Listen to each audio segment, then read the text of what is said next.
마냥 노출의 계절을 준비하는 여성들로 바빠진 요즘. 운동과 식이요법으로만 고군분투하신다고요? 늘씬한 각선미, 완벽한 S라인을 원하는 당신께 스마트한 방법을 지금 공개합니다. 서울의 한 성형외과에서 여성들의 완벽한 S라인을 만들어주신다는 이영숙 원장님을 만날 수 있었는데요.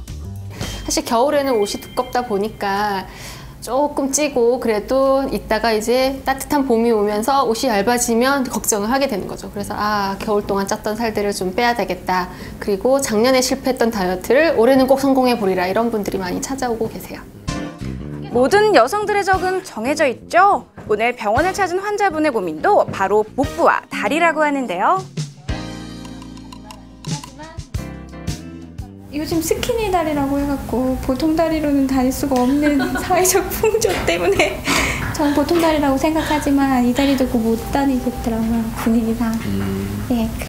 이게 지금 지방 1kg예요. 생각보다 우리가 1kg 빼기 되게 어려운데 1kg 빼도 요만큼 지금 빠지는 거거든요. 지금 보이는 모형이 지방 1kg이라고 합니다. 와, 보고 나니 다이어트 의욕이 절로 생기는 것 같았는데요. 크게는 체형관리 시술은 두 가지가 있다고 생각하시면 돼요. 그러니까 수술을 통해서 나의 노력은 없이 일단 지방을 빼내주는 거기 때문에 그런 수술을 통해서 체형관리를 할 수 있는 게 한 가지가 있고요. 그 다음에는 이제 비수술적인 방법들이 있는데, 군살과 셀룰라이트를 없애주는 데는 비수술적인 방법이 더 효과적이라고 하는데요. 고주파 에너지와 흡입 기능이 결합된 장비로 지방 세포와 부피를 줄이는 4D 멀티지방 분해술. 네, 이거는 이제 4D 멀티지방 분해술이라고 해서 우리가 사실 지방을 줄여주고 녹여주고 하는 시술들이 굉장히 다양하게 있는데요. 이거의 특징은 일단 큰 고통 없이 편안하게 받을 수 있다는 게 가장 큰 장점이고요. 이 시술 같은 경우에는 뜨거운 열을 이용해서 지방을 분해시켜주면서 지금 흡입 기능이 같이 있어서 약간 당겨주면서 열을 넣어주기 때문에 더 깊이까지 넣어줄 수 있고, 또 셀룰라이트라든지 단단하게 뭉친 부분을 흡입 기능을 통해서 좀 풀어주는 역할도 같이 하고요. 그리고 느낌은 굉장히 좀 시원해요. 4D 멀티지방 분해술은 고통 없이 부드럽게 시술이 가능해 일상생활로 바로 복귀가 가능하게 해준다고 하는데요. 무엇보다 이제 수술 같은 거 무서워하시는 분들이 좀 잘 받으실 수 있을 것 같아요. 무서워하시는 분들도. 되게 시원하고 되게 마사지 받는 느낌이 되게 좋아요. 통증 없이 효과적인 지방 분해 효과를 볼 수 있는 피팅 지방 파괴술은 피부 탄력까지 증가시켜 매력적인 바디라인을 만들어준다는데요. 고주파 레이저를 이용해 주변에 남아있는 지방 대사까지 촉진시키는 부분 비만 치료법이라고 합니다. 종아리가 진짜 지방량이 절대적으로 많지는 않고 조금 있는 거라서 흡입을 해서 많이 뺄 만큼의 지방량은 별로 없거든요. 그래서 요즘은 수술보다는 이런 레이저나 주사나 이런 거 비수술적인 걸로 많이 하시고요. 하지만 완벽한 S라인이 복부와 매끈한 각선 미만으로 만들어지는 것은 아니죠. 완벽한 S라인을 만드는 데 중요한 또 한 가지가 있다고 하는데요. 범상치 않은 뒤태에서 풍겨오는 카리스마. 매혹적인 가슴 라인을 만들어주는 권순근 원장님이십니다. 요즘은 내시경을 이용한 수술을 하기 때문에 섬세한 조작이 가능하고 보형물의 선택의 폭이 훨씬 더 넓어졌기 때문에 본인의 체형에 맞게 비대칭 가슴의 교정까지도 가능한 그 정도의 수준의 수술을 할 수 있게 되었습니다. 가슴 성형에 있어 가장 중요한 것은 의료진의 풍부한 지식과 경험, 노하우를 통해 개개인에게 가장 적합한 시술을 구현하는 것일 텐데요. 예쁜 옷을 입으면 나타나는 V라인과 자연스럽고 풍만한 라인을 위해선 보형물 선택도 중요하다고 합니다. 일단 보형물의 모양에 따라서 라운드 타입과 물방울 보형물이라고 하는 아나토미컬 타입의 보형물, 크게 두 가지로 나눌 수가 있고요. 큰 차이점이라면 스무스 타입 같은 경우에는 마사지를 좀 해야 된다는 그런 특징이 있고요. 텍스처 타입 같은 경우에는 마사지를 해서는 안 된다는 특징이 있습니다. 물방울 보형물, 그러니까 아나토미컬 타입에 관한 보형물을 보여드린다면 이렇게 옆에서 봤을 때 상단 부위는 좁고 아래쪽으로 내려올수록 볼륨감이 더 강조가 되는 이런 모양의 보형물을 우리는 아나토미컬, 즉 물방울 보형물이라고 하는데 실제 가슴에 가장 흡사하게 만들었다고 해서 최근 많이 사용하고 있는 보형물입니다. 아름다운 S라인을 만들기 위해서 우리가 꼭 알아야 할 몇 가지 진실들 스튜디오에서 계속 이야기 이어가도록 하겠습니다. 네, 영상 잘 봤습니다. 영상을 통해서 이제 가슴 라인 관리하는 법도 그리고 체형 관리하는 그 영상을 봤는데요. 보다 더 자세한 얘기를 나누기 위해서 이 자리에 리젠 성형외과 가슴 수술 전문 권순권 원장님 모셨습니다. 어서 오세요. 안녕하세요. 네, 안녕하세요. 권승곤입니다. 아, 네. 정말 미남이세요. 예. 원래 그 경제와이드 스튜디오에는 미남은 한 명만 존재할 수 있는데 누군데요? 예? 남자 한 명 있어요. 근데 그래요? 오늘은 미남이 2명이 됐습니다. 자, 아무래도 이제 전문가시다 보니까 제가 이제 개인적으로 궁금한 거 좀 여쭤볼게요. 혹시 네. 뭐 채미 씨도 그렇고 우리 세희 씨 네. 선생님께서 보셨을 때 성형민 느낌이 난다. 혹시 이런 분 계시나요? 아니 그런 얼굴이 근데 왜 질문할 때부터 빨개졌어요? 글쎄요. 시끄럽네요. 성형미는 없으신 것 같고요. 네. 시술미는 좀 있으신 네, 알겠습니다. 더 자세한 이야기가 나오기 전에요. 빨리 다른 이야기 해보도록 할게요. 선생님, 아름다운 가슴 라인 만드는 그런 또 트렌드가 요즘 변화했다고요? 네, 예전에는 무조건 좀 크게 가슴을 만드는 그런 추세였다고 한다면 네. 요즘은 그 본인의 몸매와 어울리는 자연스러운 가슴을 만들려고 하는 그런 추세라고 말할 수가 있습니다. 키나 어깨, 허리, 힙 라인에 어울리는 적합한 사이즈로 그 가슴의 폭과 높이 그리고 돌출 정도와 경사도 등을 3차원적 형태로 잘 분석을 해서 가슴 성형을 하고 있죠. 네. 요즘 들어보니까 이 어떤 움직임에도 자연스러운 성형이 유행이라고 하더라고요. 그리고 또 네네. 수술 방법도 뭐 지방 이식, 보형물 종류가 다양하고 또 보형물의 종류도 뭐 날로 발전하고 있다고 하던데 사실인가요? 네, 보형물의 종류도 굉장히 다양해지고요. 그 네. 사이즈도 굉장히 다양해졌는데요.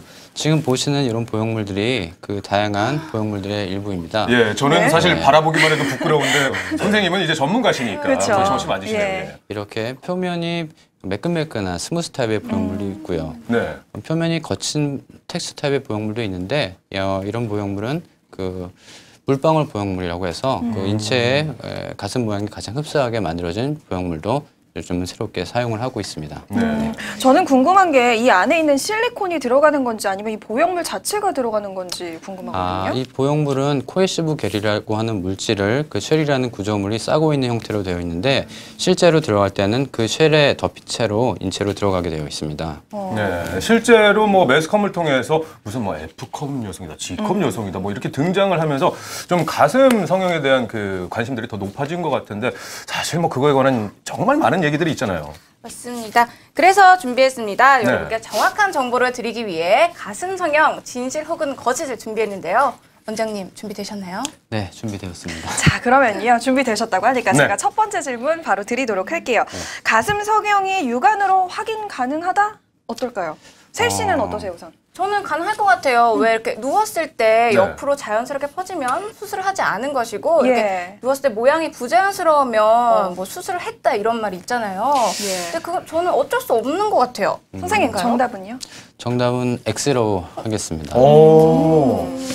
실제로 그 예. 가슴 성형은 육안으로 구별하기가 요즘은 쉽지 않습니다. 그 수술 방법 자체가 많이 발달을 하였고요. 지금 현재 사용하고 있는 코에시브 겔은 그 모양과 촉감 등이 굉장히 자연스럽기 때문에 네.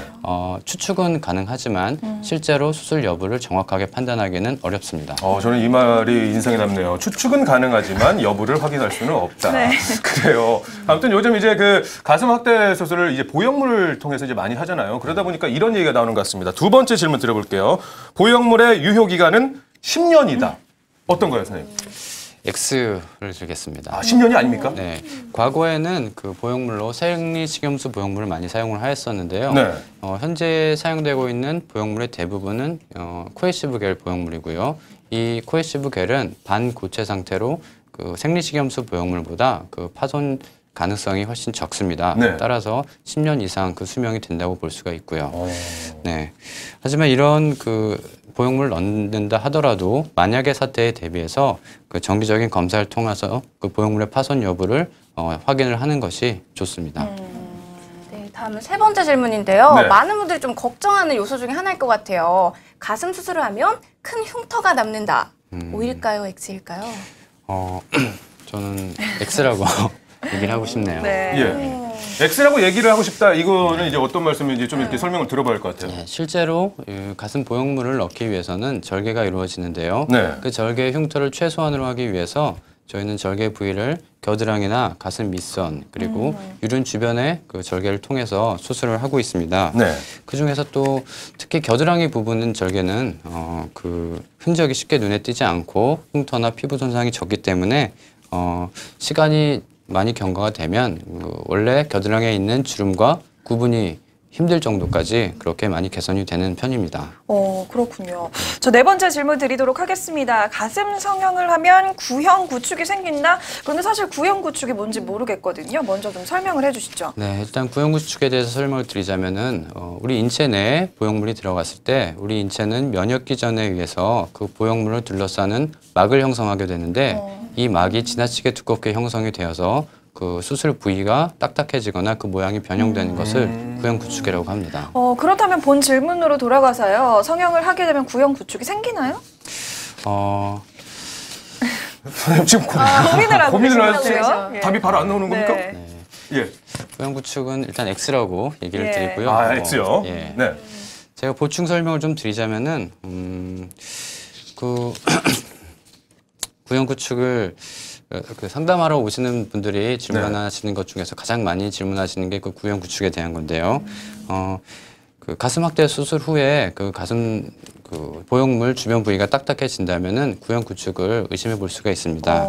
하지만 최근에는 수술 방법이 많이 개선이 되었고 보형물의 그 성상도 많이 발전이 되었기 때문에 구형 구축 발생률이 현저히 줄어들고 있고요. 네. 아주 드물긴 하지만 구형 구축이 발생한 경우에도 저희가 그 구형 구축을 해결할 수 있는 수술법이 또 다양하게 있기 때문에 크게 걱정하지 않으셔도 괜찮습니다. 네, 자 그러면 다음 질문 한번 드려볼게요. 가슴 수술을 하면은 모유 수유를 할 수 없다? 네, 이거는 뭔가 이야기가 참 연관이 있을 많잖아요. 것 같아서 예.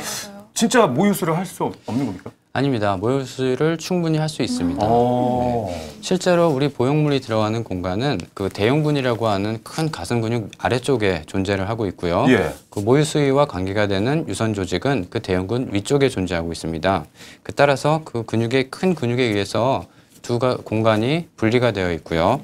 그리고 최근에는 그 시술 전에 초음파 검사를 통해서 충분한 공간 확보를 확인을 하고요. 네. 그리고 주변 조직에 최대한 손상을 적게 주는 내시경 시술을 이용해서 유선 조직의 손상을 거의 주지 않고 있기 때문에 얼마든지 그 모유 수유가 가능합니다. 그리고 어느 부위를 절개하더라도 모유 수유를 할 수 있지만 그 유선 조직이 많이 모여 있는 유륜 주변 절개를 해야 할 경우 그것이 부담이 되신다면은 가슴 밑선이나 겨드랑이를 통해서 충분히 수술을 진행할 수 있기 때문에 모유 수유는 걱정하지 않으셔도 괜찮습니다.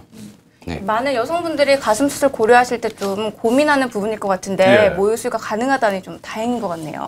그러면 이제 마지막 질문인데요. 가슴 수술을 하게 될 경우 유방암에 걸릴 확률이 높아진다. 이거 정답이 뭔가요? X. 아니군요. 네. 일단 저희가 그 가슴 수술을 진행하기 전에 그 유방암 진단이 가능한 시스템과 장비를 구비해 놓고 있고요. 초음파 검진을 통해서 사전 검사를 시행하게 되면 오히려 유방암 진단을 조기 진단이 가능하기 때문에 그 더 안전하다고 할 수가 있습니다. 그 유방암이 발견되었을 경우에는 그 바로 치료 단계로 들어갈 수가 있고요. 따라서 그 치료에 있어서도 훨씬 효과적이고 안전하다고 할 수 있습니다.